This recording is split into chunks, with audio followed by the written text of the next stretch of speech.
अस्सलाम वालेकुम स्टूडेंट्स। पिछले लेक्चर में हमने मास स्पेक्ट्रोमीटर को डिस्कस किया था। मास स्पेक्ट्रोमीटर के हमने एप्लीकेशंस को और वर्किंग को हमने देखा। वर्किंग को तो हमने डिस्कस नहीं किया था, लेकिन हम आज उसी टॉपिक को नेक्स्ट कंटिन्यू करते हैं और इसी टॉपिक में इसी लेक्चर में हम आगे मास स्पेक्ट्रोमीटर के कंस्ट्रक्शंस को भी और वर्किंग को भी अब हम डिटेल से समझेंगे। पिछले लेक्चर में हमने उसके एप्लीकेशंस को देख लिए थे और कुछ कंस्ट्रक्शंस को डिस्कस किया था, लेकिन ये टॉपिक वही कंटिन्यू होगा, मास स्पेक्ट्रोमीटर ही होगा। अब इस टॉपिक में इस लेक्चर में हम आगे इसके वर्किंग को और इसके फंक्शंस को और कंस्ट्रक्शंस को डिटेल से स्टडी करेंगे। यहाँ पे हम एक मास स्पेक्ट्रोमीटर जो हम लास्ट टाइम ड्रा कर चुके थे, ठीक है, वही डायग्राम मैं दोबारा यहाँ पे कम्प्लीटली लेबल करूंगा और इसको हम डिटेल से अब दोबारा फंक्शंस के लिहाज से भी समझेंगे कि कौन कौन सा पार्ट क्या क्या काम करता है, और इसके साथ साथ हम इसके कंस्ट्रक्शंस को भी डिटेल से देखेंगे। जैसे कि मास स्पेक्ट्रोमीटर है, जिसमें हमने लास्ट टाइम देखा था, एक ऐसा इंस्ट्रूमेंटेशनल टेक्निक है जिसमें हम किसी भी सब्सटेंस, आइसोटोप्स, मॉलिक्यूल्स, कंपाउंड्स वगैरह के मास को मेजर करते हैं। इस मास स्पेक्ट्रोमीटर में हम दो फील्ड को कंबाइन करते हैं, दो फील्ड को हम एडजस्ट करते हैं, दो फील्ड को हम इस्तेमाल करते हैं। एक फील्ड हमारे पास इलेक्ट्रिक फील्ड है, दूसरी फील्ड हम मैग्नेटिक फील्ड इस्तेमाल करते हैं। इन दोनों फील्ड्स को इस्तेमाल करके, इनको एडजस्ट करके, और एंड पे जो हमें ओवरऑल रिजल्ट मिल जाता है वो किसकी फॉर्म में मिल जाता है, मास, जिसको हम एंड पे हासिल करना चाहते हैं। इन दोनों फील्ड्स को एडजस्ट के आगे हम मास को मेजर कर लेते हैं। अब ध्यान देना कि यहाँ पे जो हम स्पेक्ट्रोमीटर देख रहे हैं, यहाँ पे इंस्ट्रूमेंटेशनल टेक्निक्स में हम इसको स्टडी कर रहे हैं, तो यहाँ पे आप लोग देखेंगे हमने लास्ट टाइम इसके चैम्बर्स को क्लासिफाई किया था, तो हम इसी तरतीब से दोबारा फिर इसको हम स्टार्ट करेंगे और डिटेल से हम इसको डिस्कस करेंगे। तो फर्स्ट जो आप लोगों का चैम्बर्स होता है कि इसमें दाखिल करने से पहले आप लोगों ने उस सब्सटेंस के वेपर्स बनाने होते हैं। तो फर्स्ट जो चैम्बर्स होगा वो हमारे पास वेपोराइजिंग चैम्बर्स है। अगर आप लोगों को सब्सटेंस जो है ना वो सॉलिड्स या लिक्विड्स में दिया हुआ है, तो पहला काम आप लोगों को ये करना पड़ेगा कि उसके वेपर्स बनाने होंगे। जिस तरह सॉलिड फिजिकल स्टेट में अगर वो दिया हुआ है, लिक्विड फिजिकल स्टेट में दिया हुआ है, तो सबसे पहले आप लोगों को उसके वेपर्स बनाने होंगे।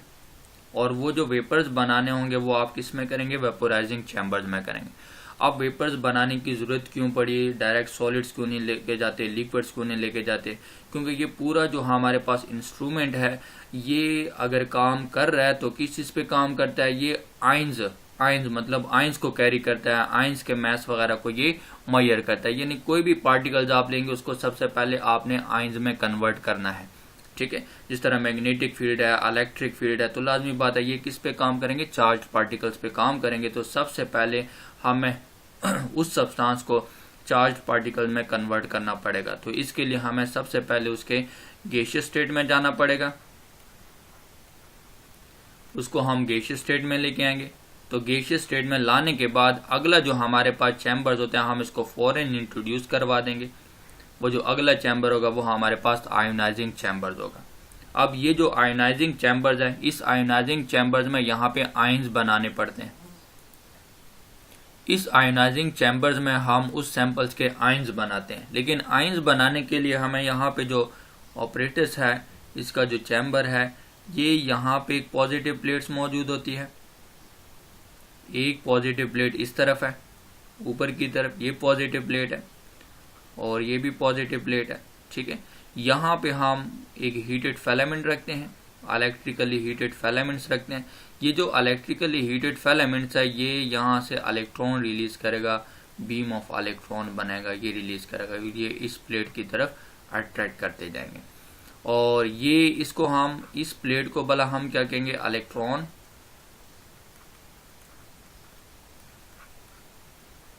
ट्रैपर कहेंगे। ये इलेक्ट्रॉन्स को ट्रैप करेगा और इस प्लेट को हम आयन रिपेलर कहेंगे। ये आयन रिपेलर है और ये हीटेड फिलामेंट्स है, जो सोर्स है जहां से इलेक्ट्रॉन रिलीज होंगे, हीटेड फिलामेंट है। यहाँ पे हम इलेक्ट्रॉन गन भी यूज़ कर सकते हैं, ठीक है। और यहाँ पे जो हम इलेक्ट्रॉन दे रहे हैं, हमारे पास जो इलेक्ट्रिकली हीटेड फिलामेंट्स है उसके पास जो एनर्जी कम से कम हमारे पास होती है वो 70 इलेक्ट्रॉन वोल्ट्स हमारे पास एनर्जी होती है, ठीक है। अब हम इसी चीज़ को डिस्कस करेंगे, यहाँ पे आयोनाइजेशन किस तरह हो जाती है, हम उसको फोकस करेंगे।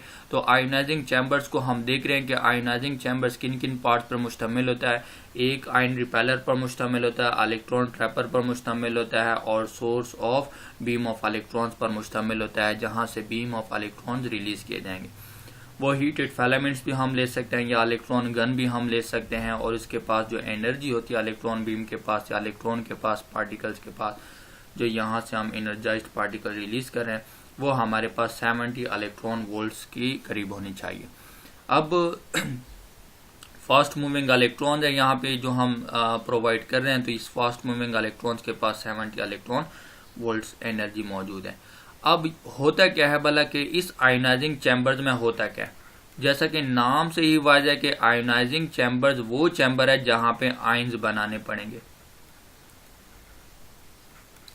इस चैम्बर में आयोनाइजेशन होती है। अब ये जो आयोनाइजेशन होती है ये कैसे होती है, पहले तो जो सैंपल हम ले रहे हैं हम ये देखेंगे कि ये जो सैंपल है इसमें किस किस्म के इलेक्ट्रॉन मौजूद हैं और किस आयंस के बनने के चांसेस ज़्यादा और किस आयंस के बनने के चांसेस कम होते हैं।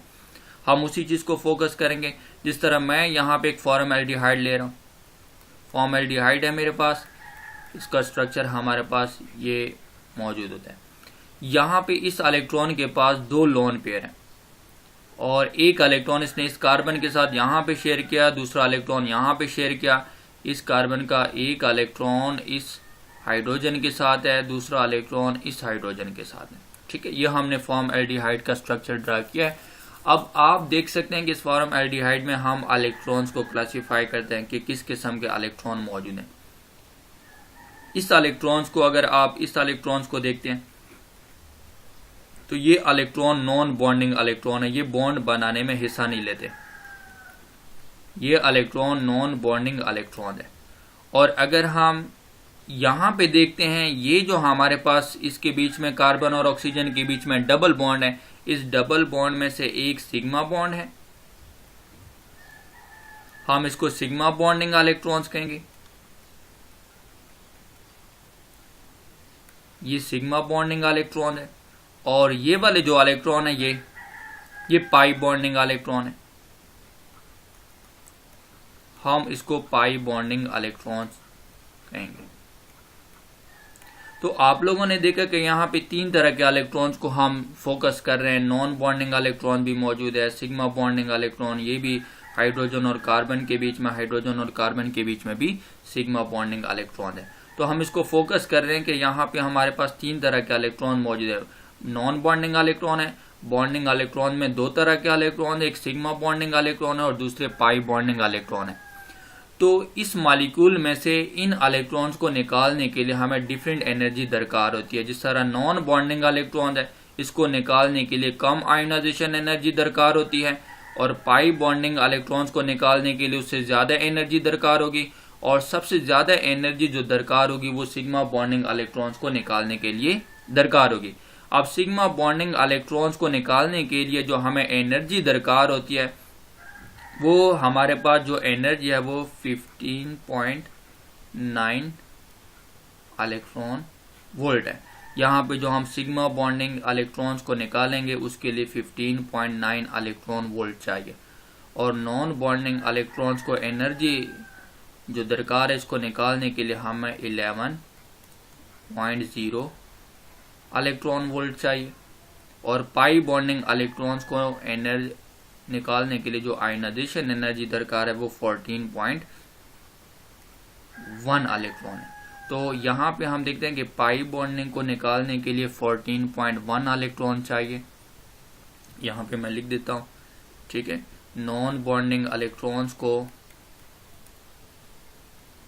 निकालने के लिए हमें जो आयोनाइजेशन एनर्जी दरकार है वो 11.0 इलेक्ट्रॉन वोल्ट्स। इसी तरह जब हम बात करेंगे पाई बॉन्डिंग इलेक्ट्रॉन्स की तो पाई बॉन्डिंग इलेक्ट्रॉन्स को निकालने के लिए जो एनर्जी दरकार है वो 14.1 इलेक्ट्रॉन वोल्ट्स आयनाइजेशन एनर्जी दरकार है। और सिग्मा बॉन्डिंग इलेक्ट्रॉन्स को फॉर्मल्डिहाइड के लिए मैं ये लिख रहा हूँ, ठीक है। इस तरह हर मॉलिक्यूल में ऐसे एनर्जी हमारे पास होगी वो मौजूद होगी, हर इलेक्ट्रॉन्स को निकालने के लिए स्पेसिफिक एनर्जी दरकार होगी, तो वो इसी रेंज में तकरीबन आ जाती है। सिग्मा बॉन्डिंग इलेक्ट्रॉन्स यहाँ पे अगर हम निकाल दें, जिस तरह सिग्मा बॉन्डिंग इलेक्ट्रॉन्स की हमने बात की, तो उसको निकालने के लिए जो आयनाइजेशन एनर्जी दरकार है वो 15.9 इलेक्ट्रॉन वोल्ट है। जैसा कि आप लोगों ने देखा कि यहाँ पे सबसे कम एनर्जी किसके लिए चाहिए, नॉन बॉन्डिंग इलेक्ट्रॉन्स के लिए चाहिए। तो जब इलेक्ट्रॉन्स कोलाइड करेंगे इस सैंपल के साथ, इसके पार्टिकल के साथ, मॉलिक्यूल के साथ कोलाइड करेंगे, तो ज्यादातर चांसेस किस इलेक्ट्रॉन्स के निकलने के होंगे, नॉन बॉन्डिंग इलेक्ट्रॉन्स आसानी से रिलीज होंगे, ठीक है। उसके बाद जो इलेक्ट्रॉन रिलीज होंगे वो पाई बॉन्डिंग, और सबसे कम जो चांसेस हमारे पास किसके होंगे वो सिग्मा बॉन्डिंग इलेक्ट्रॉन्स के हमारे पास मौजूद होंगे। तो हम यहाँ पे वजह इसके पीछे रीजन क्या है, इसके पीछे रीजन ये कि नॉन बॉन्डिंग इलेक्ट्रॉन को सिर्फ एक न्यूक्लियस अपनी तरफ अट्रैक्ट कर रहा है, और फिर जब हम पाई बॉन्डिंग इलेक्ट्रॉन्स को देखते हैं उसको दो न्यूक्लियस अपनी तरफ अट्रैक्ट कर रहे हैं। लेकिन फर्क सिग्मा बॉन्ड के मुकाबले में ये है कि ये जो पाई बॉन्ड होता है ये वीक होता है, और ये एक्स एक्सिस के या जो न्यूक्लियस की जो लाइन है, जॉइनिंग लाइन है, उससे अबव होते हैं, ये न्यूक्लियस से दूर होता है, डिस्टेंस ज्यादा होता है। इस वजह से ये जो होता है बॉन्ड होता है ये वीक बॉन्ड होता है, इतना स्ट्रॉन्ग नहीं होता है एज अ सिग्मा बॉन्ड। तो इस वजह से पाई बॉन्डिंग इलेक्ट्रॉन्स को निकालने के लिए कम एनर्जी दरकार होती है, और सिग्मा बॉन्डिंग इलेक्ट्रॉन जो कि ये जो इलेक्ट्रॉन होते हैं बिल्कुल दो न्यूक्लाई के बीच में कंप्लीटली ट्रैप होते हैं, इनको निकालने के लिए हमें ज्यादा एनर्जी दरकार होती है।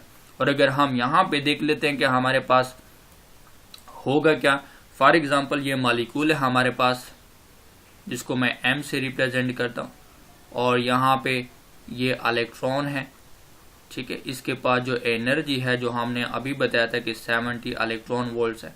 जब ये कोलाइड करेगा, ठीक है, तो ज्यादातर जो हमारे पास कोलिजन हमारे पास जो एनर्जी ट्रांसफर होगी वो लगभग किसके बीच 12 से लेकर 15 इलेक्ट्रॉन वोल्ट्स के बीच में ये एनर्जी इस मॉलिक्यूल को ट्रांसफर कर देते हैं, ठीक है। और जो चांसेस हमारे पास होंगे वो किसके होंगे, नॉन बॉन्डिंग इलेक्ट्रॉन्स के निकलने के ज्यादा होंगे।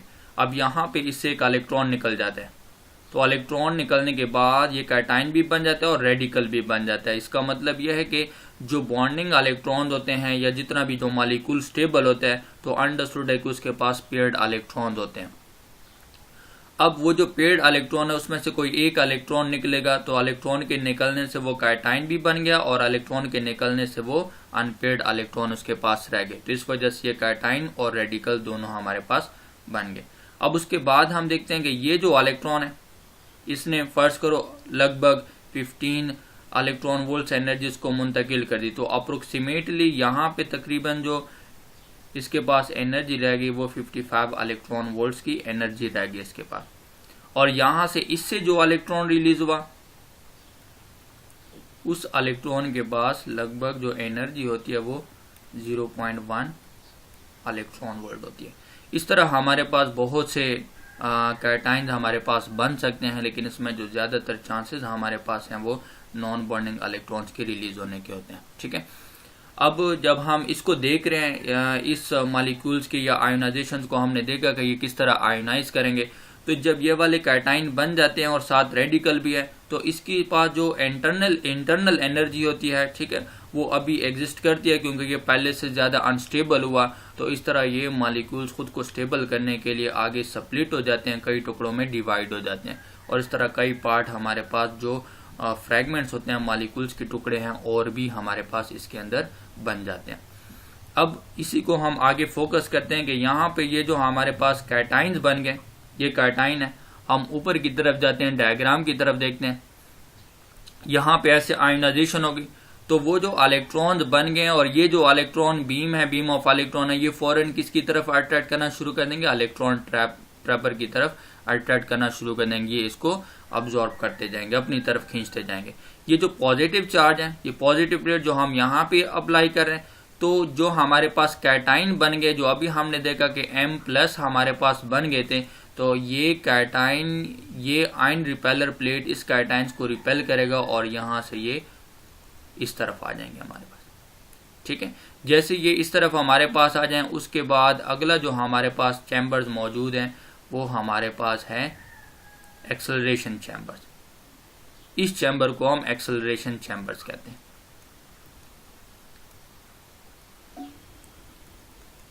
इस एक्सेलरेशन चैम्बर्स में हम 3 प्लेट्स लगा चुके हैं। यहाँ पे हम पोटेंशियल डिफरेंस अप्लाई करेंगे, वोल्टेज अप्लाई करेंगे। ठीक है, और वो जो वोल्टेज हमारे पास लगभग होती है वो अप्रोक्सीमेटली हम 1000 से लेकर 10,000 के बीच में हम इसको अप्लाई करते हैं। इतनी तकरीबन हम यहाँ पे पोटेंशियल डिफरेंस अप्लाई करते हैं।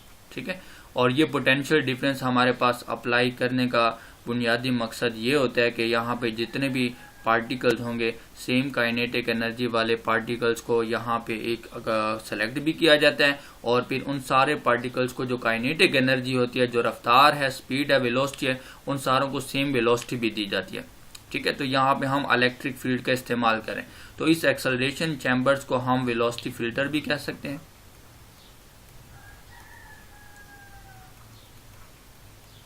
इसको हम वेलोसिटी फिल्टर भी कह सकते हैं, इसको हम वेलोसिटी सेलेक्टर भी कह सकते हैं। तो यहाँ पे हम देखें कि कुछ पार्टिकल ऐसे होंगे जिनकी काइनेटिक एनर्जी हमारे पास मॉडरेट नहीं होगी, तो वो यहाँ पे रुक जाएंगे, और जिनकी सेम और दरमियानी इलेक्ट्रिक फील्ड से एडजस्ट होती जाएगी। तो जैसे ये एक बीम बना लेंगे हमारे पास, एक लाइन में जाना शुरू कर देंगे, इसमें से पास करेंगे। जैसे ये इस लाइन में से, इस स्लिट में से पास करेंगे, तो इसके साथ साथ ये इसकी काइनेटिक एनर्जी भी इंक्रीज करते जाएंगे, और जितने भी आयन जहाँ पे गुजरेंगे, पार्टिकल्स गुजरेंगे, उन सारों की काइनेटिक एनर्जी सेम हो जाएगी। तो हम कह सकते हैं कि ये इसको सेम काइनेटिक एनर्जी भी देता है।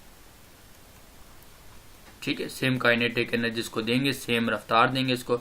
अब यहाँ पे जो हम देखेंगे कि हम कौन से वाला फील्ड इस्तेमाल करें, इलेक्ट्रिक फील्ड हम इस्तेमाल करें। तो इस इलेक्ट्रिक फील्ड की बुनियाद पर अगर हम देखें तो हमारे पास हो क्या रहा है, यहाँ पे हम फोकस कर लेते हैं। इलेक्ट्रिक फील्ड है हमारे पास, हमने अप्लाई किया हुआ है। ठीक है, पोटेंशियल डिफरेंस वहां पे हम अप्लाई करें। अब हो क्या करे कि जो पोटेंशियल डिफरेंस हमने यहाँ पे अप्लाई किया है, जो पोटेंशियल डिफरेंस हमने यहाँ पे अप्लाई किया, वो पोटेंशियल डिफरेंस यहाँ पे चार्ज के ऊपर एक फोर्स एक्सर्ट करता है, और वो जो फोर्स है, वो जो एनर्जी है, ठीक है, वो हम किस तरह मालूम करेंगे, हम उसको कहेंगे कि ये पोटेंशियल एनर्जी है। और उस एनर्जी को, उस इंटेंसिटी को मालूम करने के लिए हमारे पास है क्या चीज, कि इस पोटेंशियल डिफरेंस को हम मल्टीप्लाई करेंगे किसके साथ, चार्ज के साथ। ठीक है, ये जो चार्ज हमारे पास, लाजमी बात है कि जो चार्ज इसमें मूव कर रहा है, इसको उसकी रफ्तार इंक्रीज कर रहा था, तो ये हमारे पास क्या आ जाएगा, वो जो इलेक्ट्रिक फील्ड है, जो उस चार्ज को जिस फोर्स से धकेल रहा है, पुश कर रहा है, तो वो हमारे पास ये V जो रिप्रेजेंट करता है, ये वोल्टेज पोटेंशियल डिफरेंस को रिप्रेजेंट करेगा, और E हमारे पास चार्ज है जो उस फील्ड के अंदर मूव कर रहा है। तो हम देख रहे हैं कि ये सारी की सारी एनर्जी, जिसको ये जो हमारे पास फोर्स है, ये किस में इसको कन्वर्ट कर देता है, ये पोटेंशियल एनर्जी जाके उसकी काइनेटिक एनर्जी बढ़ा देता है। तो हम कह सकते हैं कि यहाँ पे जितनी जो फील्ड हम प्रोवाइड कर रहे हैं, वो सारे के सारे इसके काइनेटिक एनर्जी को बढ़ा देता है, वो उस चार्ज पार्टिकल्स के काइनेटिक एनर्जी को बढ़ा देता है, जिसको हम कहेंगे 12 mv²। तो ये जो पोटेंशियल एनर्जी है, यहाँ पे जो हमने इलेक्ट्रिक फील्ड अप्लाई किया था, उसका पोटेंशियल डिफरेंस, और ये चार्ज है हमारे पास, ठीक है, ये उसको धकेलेगा इसी ताकत से, और ये इसकी काइनेटिक एनर्जी इंक्रीज करेगा, जो इसके इक्वल आ जाएगा। ये वाली हमारे पास जो पोटेंशियल एनर्जी है, वो कन्वर्ट हो जाएगी उसके काइनेटिक एनर्जी में, और सेम काइनेटिक एनर्जी उसको दे देंगे। यहाँ से हमें V की वैल्यू, जो वेलोसिटी है हमारे पास, ये V वेलोसिटी को रिप्रेजेंट करता है,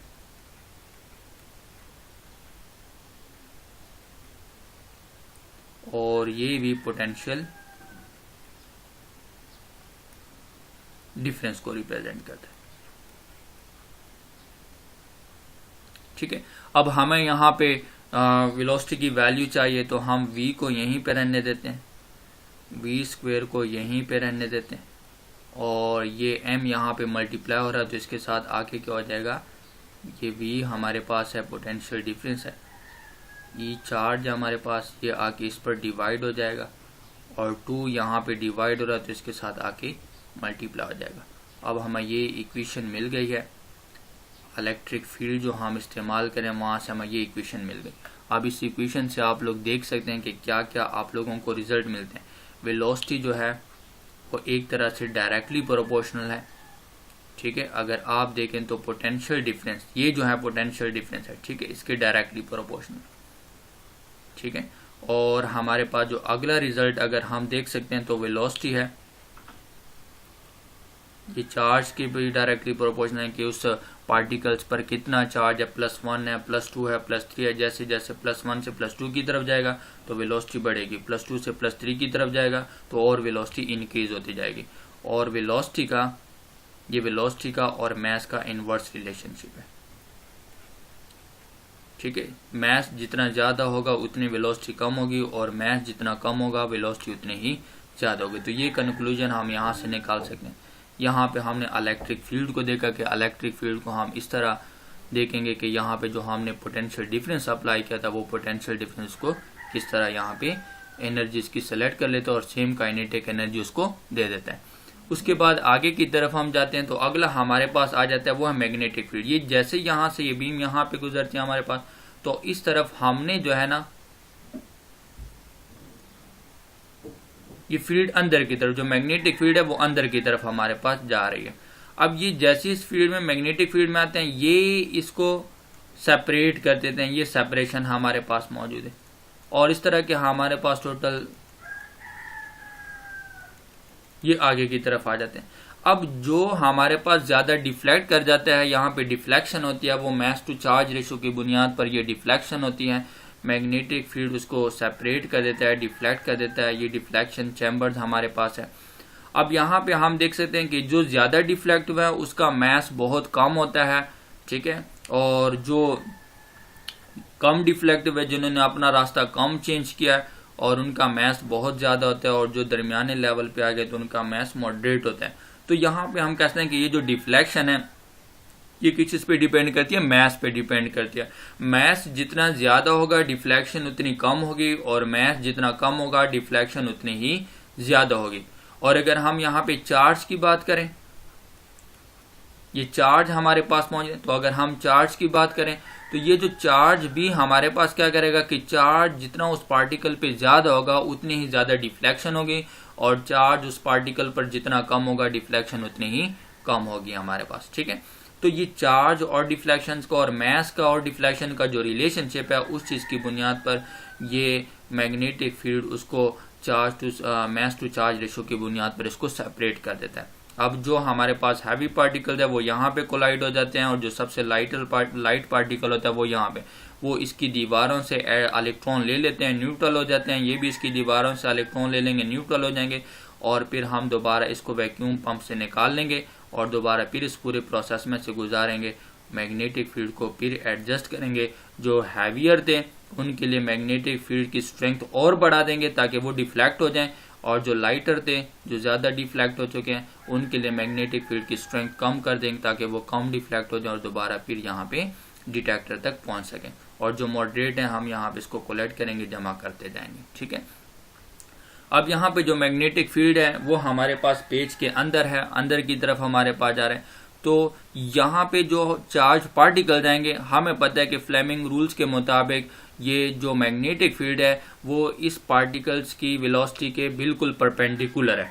अब वो परपेंडिकुलर लगने की वजह से इस पर जो हमारे पास एक फोर्स लग रही है हमारे पास, वो फोर्स इस वेलोसिटी के और इस मैग्नेटिक फील्ड दोनों के परपेंडिकुलर है।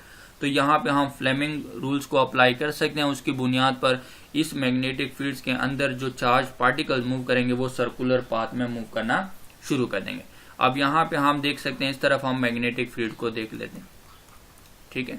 यहाँ पे हमने देखा था वो हमारे पास इलेक्ट्रिक फील्ड, अब इस तरफ से हम मैग्नेटिक फील्ड को ध्यान देते हैं। फर्ज कर लेते हैं कि हमारे पास वो जो पार्टिकल जा रहा है हमारे पास एक सर्कुलर पाथ को फॉलो कर रहा है,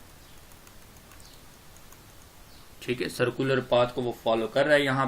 यहाँ पे ये पार्टिकल है, इसके पास मास भी है, इसके पास चार्ज भी है, ठीक है, और ये इस वेलोसिटी से यहाँ पे इस तरफ जा रहा है हमारे पास। ये मैग्नेटिक फील्ड हमारे पास इस डायरेक्शन में मौजूद है, अंदर की तरफ मैं इसको ड्रा कर लेता हूँ, ठीक है। ये वेलोसिटी हमारे पास मौजूद है। ये magnetic field goes into page, ये पेज की तरफ जा रहा है और इस दोनों के, इस वेलोसिटी वेक्टर्स के और इस मैग्नेटिक फील्ड वेक्टर्स के परपेंडिकुलर यहाँ पे एक फोर्स है जिसको अंदर की तरफ खींच रही होती है, ठीक है, जो हमारे पास अंदर की तरफ इसको खींच रही होती है। अब ये जो मैग्नेटिक फोर्स हमारे पास इस पार्टिकल्स को अंदर की तरफ खींच रहा है, तो हम देख सकते हैं कि यहाँ पे ये एक सर्कुलर पाथ को फॉलो करे, तो इसका बाकायदा एक स्पेसिफिक रेडियस होगा हमारे पास। ये एक स्पेसिफिक रेडियस है इसका, जो इस सर्कुलर पाथ में ये उस रेडियस के थ्रू ये मूव कर रहा है, ठीक है। अब हम यहाँ पे देख सकते हैं कि जो मैग्नेटिक फील्ड हमारे पास है, वो मैग्नेटिक फील्ड को अगर आप लोग देखें तो ये मैग्नेटिक फील्ड किस चीज पे, ये मैग्नेटिक स्ट्रेंथ है हमारे पास, ठीक है, और इससे हमारे पास ये मास जो हमारे पास चार्ज पार्टिकल्स, ये ई हमारे पास, और ये इसकी वेलोसिटी है। तो ये इन तीनों को मल्टीप्लाई करके हमारे पास क्या आ जाएगा, ये मैग्नेटिक फोर्स हमारे पास आ जाएगा, ठीक है। अब हम यहाँ पे देख सकते हैं हमारे पास मैग्नेटिक फोर्स, ये मैग्नेटिक फील्ड की हमारे पास स्ट्रेंथ है, ये चार्ज पार्टिकल्स और उसके अंदर ये वी वेलोसिटी से मूव कर रहे हैं, ये हमारे पास क्या है, मैग्नेटिक फोर्स। और हमें पता है कि ये इसको एक सर्कुलर पाथ में मूव करवा रहे हैं, तो यही मैग्नेटिक फोर्स जो इसको सर्कुलर पाथ में फ्लो करवा रहा है, तो इसका मतलब है इसके पास सेंट्रीपिटल फोर्स भी मौजूद है। और यही मैग्नेटिक फोर्स किसके इक्वल है, सेंट्रीपिटल फोर्स के इक्वल है, तभी तो ये पार्टिकल्स, ये चार्ज पार्टिकल इस सर्कुलर पाथ में मूव कर रहे हैं। अब हम यहाँ पे देख सकते हैं कि ये जो मैग्नेटिक फोर्स हमारे पास है, ये किसके इक्वल हो जाता है, सेंट्रीपिटल फोर्स की।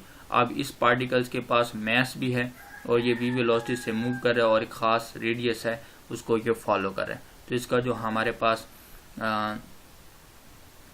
सेंट्रीपिटल फोर्स वो mv² डिवाइडेड बाय r बन जाएगा, ठीक है। अब हम यहाँ पे फोकस कर सकते हैं, जो चीजें सिंपल कट रही हैं उसको आप काट लें। v² यहाँ पे भी मौजूद है, वेलोसिटी ये यहाँ पे भी मौजूद है।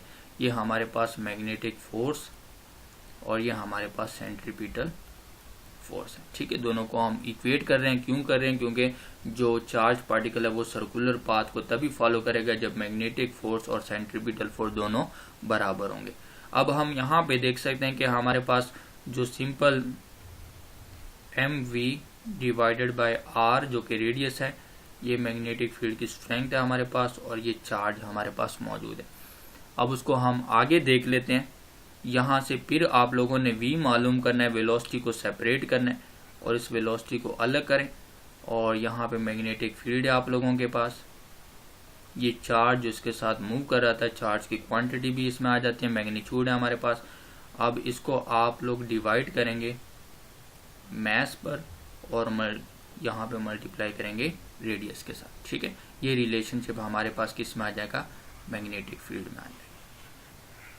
अब अगर आप लोग यहाँ से रिलेशनशिप को देखें तो इसमें आप लोगों को क्या रिजल्ट मिल रहा है, इसमें अगर आप लोग फोकस करें तो यहाँ से वेलोसिटी डायरेक्टली प्रोपोर्शनल है रेडियस के, और यहाँ से वेलोसिटी डायरेक्टली प्रोपोर्शनल है मैग्नेटिक फील्ड की स्ट्रेंथ की, चार्ज के भी, और इनवर्सली प्रोपोर्शनल है मास के, ठीक है। तो ये रिजल्ट हम यहाँ से, जैसे हम यहाँ पे देख रहे हैं कि हमारे पास चार्ज के साथ ये डायरेक्टली रिलेशनशिप है और मास के साथ इसका इनवर्स रिलेशनशिप है। तो हम डिफ्लेक्शंस को भी देखते हैं कि जितना हमारे पास मास उसका ज्यादा होगा, डिफ्लेक्शन इसमें क्या होगी, कम होगी, और मास जितना कम होगा डिफ्लेक्शन ज्यादा होगी। इस तरह हम चार्ज को भी देखेंगे, चार्ज हमारे पास जितना ज्यादा होगा डिफ्लेक्शन उतनी ज्यादा होगी, और चार्ज जितना कम होगा डिफ्लेक्शन उतनी ही कम होती जाएगी। अब यहाँ पे भी हमारे पास ये भी वेलोसिटी है और इलेक्ट्रिक फील्ड में भी वेलोसिटी है, दोनों को इक्वेट करें, दोनों इक्वेशंस को आप लोग इक्वेट करें तो अब हमारे पास यहाँ पे जो रिजल्ट मिलेगा, तो हम एक तरफ मैग्नेटिक फील्ड लिख देते हैं,